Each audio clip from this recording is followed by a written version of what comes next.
মনে বড় আশা নিয়ে আল্লাহ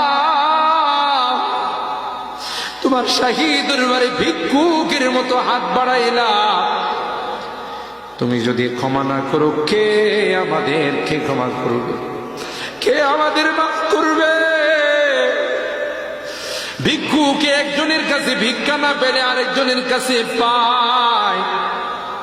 এক দুয়ার থেকে বিতাড়িত হলে আরেক দুয়ারে যায়। তোমার দরবার থেকে যদি মাহরুম হয়ে যায়, বিতাড়িত হয়ে যায়, কার কাছে যাব? কে আমাদেরকে ক্ষমা করবে? মালিক রে, কাঙ্গালের মতো হাত বাড়াইলাম, তওবা করতেছি, আর জীবনে কোনোদিন নামাজ ছাড়ব না, আর জীবনে কোনো গুনাহ করব না, আর জীবনে কোনোদিন বেপরদায় চলব না।